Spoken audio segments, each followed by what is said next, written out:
Donc nous voici en face avant du GIEC BDP G5800, appareil qui a été aimablement prêté par Karim Mirac du forum. Donc une face avant assez classieuse avec une façade en aluminium assez épaisse, ça fait au moins 5 mm. Sur la partie gauche, le lecteur, bien dissimulé dans la façade, un afficheur cristaux liquides, on verra, je ne sais pas la couleur, je ne connais pas encore, je ne l'ai pas encore mis en route, avec les commandes principales, marche arrêt, éjection, avance rapide, etc. Ici une petite trappe en plastique qui dissimule une entrée USB qui n'est pas bleue, donc ça doit être de l'USB 2 classique, en 5 volts 500 mAh, donc ça permettra d'alimenter la majorité des disques durs modernes, peut-être pas les plus anciens qui sont un peu plus énergivores. Ici une trappe d'accès qu'on connaît bien sur les PC là, pour insérer un disque dur au format 3 pouces et demi. Alors mécanisme qui en tout état de cause il me paraît très classieux. Donc la trappe se referme avec un système d'aimant, c'est bien pensé. Par contre, elle est en plastique.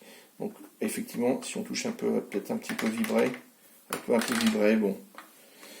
Mais bon, d'un point de vue général, on a quand même une belle impression. Voire une très belle impression pour un produit chinois. Ici, sur le côté des aérations, je ne sais pas si vous les verrez mieux, ou si c'est un effet de style, ou si c'est vraiment une aération. Non, c'est vraiment une aération a priori. La partie arrière, donc on va retrouver pas mal de choses. On va retrouver un interrupteur, c'est assez rare. Ce qui est bien aussi, c'est d'avoir le fusible intégré. On n'est pas obligé de démonter le lecteur pour changer le fusible, avec une entrée IEC avec prise de terre. Donc ce fusible, quand on voit ici, Fast F 3.15 AL 250 volts. Donc c'est un appareil, on voit déjà, qui est fait pour fonctionner chez nous, entre 220 et 240 volts, sachant que chez nous on va plutôt avoir 230 volts en moyenne, 50 Hz, on est sur le courant 50 Hz, donc on est bon. Ensuite, qu'est-ce qu'on va avoir? Le fusible, je l'ai démonté, j'ai regardé, eh bien c'est pas un 3,15 A, c'est un 0,5 A, un 500 mAh. Toujours un fast, un rapide. Alors, pas de panique, hein, le 3,15 A, ça nous amènerait à 700 watts de consommation. Là, quand on voit la petite notice à l'arrière, là, on est sur une consommation de 25 watts. Hein. Donc, ça serait complètement surdimensionné, un fusible de 3,15 A. Donc là, on est sur un fusible de 500 mAh qui peut encaisser jusque 115 watts. Donc, on a de la marge. Sachant que quand on démarre l'appareil, s'il y a une alimentation assez costaud, on a un appel de courant qui fait que vaut mieux avoir un fusible un petit peu mieux calibré. Donc là, on pourra remplacer ce fusible qui est un fusible en verre simple par un fusible de meilleure qualité, comme un fusible céramique par exemple. Alors en général, on trouve un deuxième fusible de rechange. Là, soit il a déjà claqué, ou soit il n'est pas livré d'origine, je ne sais pas. Et on va finir la présentation sur la partie du dessous, et on verra le dessus aussi après. Sur la partie du dessous, et on a une explication du poids de l'engin. Donc l'explication du poids, c'est une plaque assez épaisse, qui fait au moins 2 mm d'épais, en acier anodisé noir, qui fait le poids de l'appareil. Des pieds qualitatifs, c'est des pieds en plastique. Ici, on a un plastique imitation or pour faire un peu plus classieux. Ce qui est intéressant, c'est de voir que la construction en nid d'abeille des pieds, donc qui les rend beaucoup plus costauds que des pieds classiques. Ici, voilà les systèmes de fixation. On voit que c'est quand même, il y a pas mal de vis. Donc c'est une construction qui est assez costaud, mais qui est même très costaud. Des aérations, toujours pensées. Donc ils ont vraiment pensé l'aération, le dégagement thermique de l'appareil, ça c'est bien. On vient un petit peu sur le point noir, disons un petit point que j'ai remarqué effectivement, ce qui est un peu dommage. On avait en face avant ici cette petite plaque qui fait un petit peu de bruit. Et ici effectivement, quand on va se rendre compte que c'est dommage d'avoir ils ont fait beaucoup d'efforts sur le bas, et sur le dessus, ils auraient pu utiliser une plaque un petit peu plus rigide. Alors c'est pas grave, hein, ça c'est pas grave du tout. Sur les sites spécialisés sont vendus des plaques de ce style. C'est des plaques soit en bitume amortissant, soit en matière un petit peu lourde, ce qui permet de d'éviter toutes ces petites vibrations qui peuvent peut-être influer quand on est sur les signaux numériques. Voilà, sur des systèmes quand même, quand on a des systèmes qui permettent d'aller assez loin quand même. Donc voilà, petit point particulier là-dessus, et puis la petite plaquette. Mais sinon, vraiment, très impressionné par la qualité de construction pour l'instant. Donc on a enlevé le capot, comme on peut le voir ici. C'est un capot qui est assez rigide, mais qui a tendance à faire un peu de bruit. Donc on pourrait y mettre, comme on l'a vu, des amortissants aux endroits stratégiques. Et quand on découvre l'intérieur, on a une bonne surprise, c'est-à-dire on a un double blindage. On a une deuxième plaque en métal, solidement arrimée, hein, donc 6 vis sur le dessus, encore 3 de chaque côté, puis encore 3 ici. Donc on a un paquet de vis qui maintiennent cette plaque, ce blindage, qui est en tôle plus épaisse, celui-là, plus lourd. Voilà. Donc on peut voir, c'est quand même un blindage assez costaud. Pour le plier, je vais avoir un peu de mal. Et donc là, ça libère l'appareil. Dès que l'on retire le blindage, on a accès à tous les composants de ce lecteur. Donc on va partir de la gauche vers la droite. Ici, on a confirmation vraiment de la qualité du rack disque dur 3 pouces et demi. Voilà. Bien sûr, on aura toujours des petites pièces qui risquent de vibrer. Le support n'est pas fixé sur des amortisseurs. On verra, il faudra voir en fonction si un disque dur qui aurait l'occasion de vibrer, s'il retransmettait les vibrations au reste. Quoi. Et on voit une conception et des cartes séparées. Donc ici une carte data qui gère les data du disque dur 3 pouces et demi. Ici l'alimentation. Ici la connectique RS 232 dont j'ai pas parlé, effectivement qui est utilisée soit par mise à jour par le service après-vente ou soit pour la domotique. Ici la carte mère principale avec le refroidisseur pour le processeur, donc on ne saura pas ce que c'est.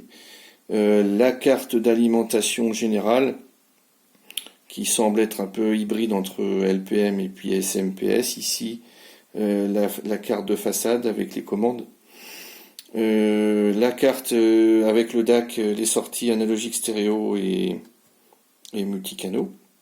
Et ici le lecteur Blu-ray. Alors peut-être la concession qui est faite ici à ce niveau, c'est que le lecteur Blu-ray il est en matière plastique.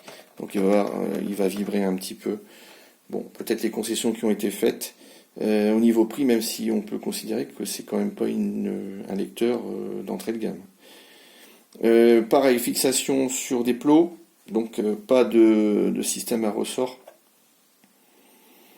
Ensuite, qu'est-ce qu'on peut voir? Oui, au niveau de la qualité globale des composants, j'ai vu des beaux condensateurs. On verra ça plus amplement plus tard. Au niveau de la qualité de fabrication, on a essentiellement des composants montés surface, avec des composants traversants, des condensateurs électrolytiques essentiellement, à part celui-là qui est pas enfoncé à fond. Bon, au niveau de la conception, c'est bien construit, c'est bien fabriqué. Ça nuit en rien au bon fonctionnement du condensateur, faut pas s'inquiéter. Donc voilà, différents régulateurs de tension, on aura l'occasion de voir ça plus tard. Voilà, donc une bonne impression, une impression globale positive. Alors ce que j'ai remarqué également, peut-être, c'est ici, peut-être c'est sûr, ici au niveau de l'alimentation. Donc on a 3 types de câblage, bon, un câblage un petit peu plus gros pour la masse, c'est pas gênant par rapport à la phase ionâtre. Par contre, ici on a l'utilisation d'un câblage qui me paraît un peu faible, bien plus fin que les autres. C'est un petit peu curieux.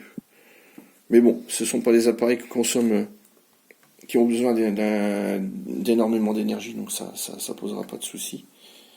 Voilà pour le tour intérieur, on va voir plus en détail les cartes une par une. Donc on se retrouve à l'intérieur de ce lecteur avec l'analyse de la carte mère qui se trouve ici, dans cette partie. On aura remarqué l'utilisation de connecteurs qui sont sécurisés par l'utilisation d'une sorte de glue rouge à différents endroits pour sécuriser les connectiques. Alors pour en venir à cette carte mère, on a ici le processeur qui se trouve sous cet assez imposant dissipateur thermique. les 5 puces mémoire, la mémoire flash NAND ESMT, c'est le firmware. On remarque également des connectiques, des connecteurs qui ne sont pas 5 pins, qui ne sont pas utilisés. Donc ici on va retrouver ici le ground, les voltages, on va pouvoir mesurer les voltages si on veut, y mettre peut-être des filtrages éventuellement pour ceux qui veulent tweaker le matériel. On va retrouver la puce MediaTek MT8577AM que l'on retrouve sur des lecteurs assez haut de gamme comme le lecteur Pioneer LX500. Ici on a un petit microcontrôleur 8 bits STM8S007. Donc voilà pour l'analyse rapide de cette carte mère. Donc nous voici avec l'analyse de la carte analogique qui est en deux parties comme vous pouvez le voir. Donc ici une partie qui est dédiée à l'usage en stéréo avec deux sorties XLR et deux sorties RCA. Et ici une sortie 7.1 analogique RCA dédiée à l'usage multi-canaux. Donc cette carte reçoit du 12 volts de l'alimentation principale qui est ensuite régulé par ces deux composants électroniques qui sont des régulateurs de tension, abaisseurs de tension. Donc on va retrouver pour la partie analogique stéréo deux DAC assez anciens PCM 1795 Texas Instruments, mais qui restent encore à peu près dans le coup à l'heure actuelle puisqu'on a une gamme dynamique de 123 dB. Et ils sont compatibles DSD et 32 bits. On a certainement un DAC pour la partie pour les sorties symétriques et un DAC pour les sorties asymétriques. Ces deux DAC sont épaulés par des AOP qui sont des amplificateurs opérationnels. On en a 7 ici. Des AOP Muse 8920. Ce ne sont pas les plus gros, les plus performants AOP de chez Muse, mais en tout cas une marque réputée pour l'audio. Pour la partie analogique 7.1, on va retrouver ici un DAC PCM 1690, un DAC un peu plus modeste, 8 canaux de 113 dB de gamme dynamique. Donc là, dans ce cadre, il a été épaulé par 4 AOP Texas Instruments 5532A. Donc on voit dans la conception, ça reste classique. Donc ensuite, on va retrouver également deux petits chips, deux petites puces Texas Instruments LC541A qui est un buffer driver et LV157A, un sélecteur multiplexeur. Concernant l'usage des composants traversants, on va retrouver essentiellement des condensateurs. Essentiellement beaucoup de condensateurs de marque chinoise Aichi, 105 degrés. Ici, les condensateurs les plus qualitatifs, ce sont ceux-là, ce sont des Elna, typés un peu audiophiles. Ici, on va retrouver deux condensateurs au sortir des régulateurs de tension, deux condensateurs 25 volts 1000 microfarads, qui ont l'air assez bien dimensionnés par rapport à ce qu'on va leur demander. Plus effectivement différents petits régulateurs de tension et des condensateurs de découplage, mais cette fois en composants CMS comme on peut le voir un peu partout. Donc ici on a quand même l'utilisation de composants de meilleure qualité globalement que la sortie 7.1, ce qui suit un raisonnement logique, ou en tout cas usuel. Un petit mot quand même sur le lecteur optique qui est à base d'un laser LG. Donc comme on l'a vu, c'est une conception classique, donc non amortie, avec l'usage de plastique, donc des plastiques assez mous. Donc à voir, pour moi c'est le point noir, disons c'est le point faible, apparent du moins, du lecteur. On verra l'usage si son fonctionnement est bruyant ou pas et si il est capable de lire dans de bonnes conditions tous les disques qu'on va pouvoir lui mettre. On va finir avec l'alimentation, une alimentation hybride, comme je le disais dans une précédente vidéo. Donc on va retrouver une partie SMPS, alimentation à découpage, qui a l'avantage d'être peu cher à produire, de consommer peu et de dégager peu de chaleur. Et ici une partie LPM qui coûte plus cher forcément à produire, qui dégage un peu plus de chaleur, mais qui produit des résultats un peu plus satisfaisants en termes de réjection de bruit, etc. En tout cas, qui est plus facile à traiter en termes de bruit, surtout pour les composants sensibles qu'on a dans ce lecteur, l'audio et les signaux vidéo, notamment en haute fréquence. Donc on retrouve ici à l'arrivée, donc toujours ces nappes, hein, on voit toujours ces nappes qui sont engluées avec une colle rouge. On va retrouver ici l'arrivée du 230 volts, le fameux fusible 3,15 ampères qui est soudé. Alors c'est la mauvaise nouvelle car s'il vient à claquer, ça va être un peu compliqué pour le changer. Il faudra intervenir physiquement. Donc on voit bien ici qu'à cet endroit, il n'y avait absolument pas la place pour mettre un fusible classique. Ceci dit, ils n'ont pas lésiné quand même sur la qualité de filtration. On a ici en noir une thermistance CTN, des condensateurs Y, ici peut-être une varistance, je n'ai pas identifié de manière formelle. Ici on a des condensateurs MKPX2 en jaune, des cellules de filtrage des selfs. Ici on a un pont redresseur, donc une diode JF027W GBU 410 classique. Ici le condensateur 450 volts qui va recevoir la tension continue qui va être traitée ici par la partie SMPS, la tension va être hachée. On va retrouver des inductances en boîtier ici, des condensateurs un peu plus classiques à cet endroit qui sont, comme vous le voyez, fixés, enfin disons maintenus par de la colle pour éviter les vibrations. Donc ici le dispositif qui va permettre de hacher la tension. Alors ici cette partie-là, on se retrouve sur la partie LPM qui est peut-être certainement la plus intéressante, la présence d'un relais 5 ampères ici. On va avoir deux régulateurs de tension, j'ai pas réussi à les identifier, il faudrait les démonter et encore, c'est même pas sûr qu'on arrive à bien voir la marque et le modèle. Ici le plus intéressant peut-être sont les 4 condensateurs japonais Rubicon YXJ 2200 microfarad 25 volts 105 degrés. Donc ce sont des réservoirs d'énergie à faible impédance conçus pour le filtrage secondaire des alimentations. Donc eux aussi sont collés pour éviter les vibrations. Donc ici, j'en ai pas parlé, mais on voit bien la séparation avec le trait blanc entre la basse et la haute tension. Donc une alimentation de qualité moyenne, on va dire, avec des composants et un filtrage assez correct. Stranger to excuses, burned me once or twice, I expect them. I just wanna know what your truth is.